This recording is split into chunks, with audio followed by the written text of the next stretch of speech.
Hi, friends. The number one question I'm getting lately is how is the market doing? The second most common question is how's it going when I wear my how's it going shirt?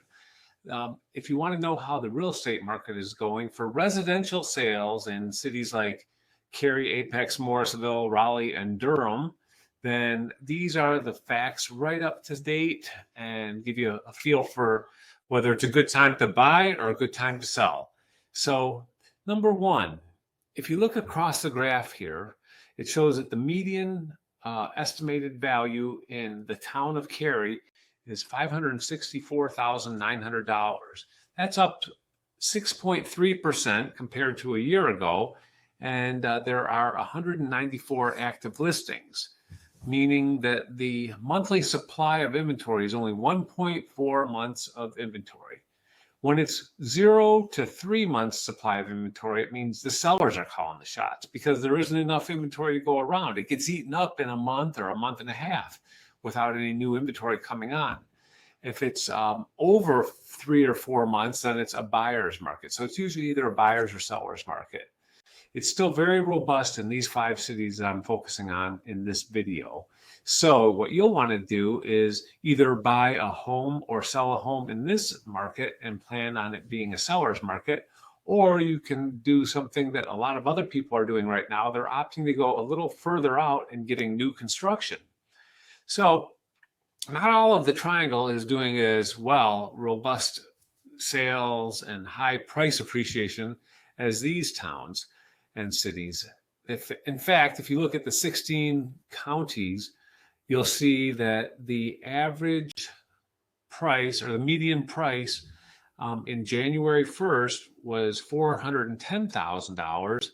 And the first 4 months of the year, almost 4 months now, it slipped a little bit. So it went down by 3.2%. So not everything is doing as well. And it's because maybe there's more supply in these outlying areas. And new construction is really saving the day for all of us. You can go out to Princeton, North Carolina, where I was 2 days ago, tying up a home for one of my favorite clients. And you can get a 1,600 square foot ranch with a 3-car garage, everything brand new, and appliances for, what did we pay for that one? I think it was $314,000. Not bad, not bad. You know, if you move that in closer to RTP, it would be a lot more. Second thing that's affecting prices, our insurance companies are saying, hey, if the roof is more than 15 years old, it has to be replaced. And so new construction has everything brand new.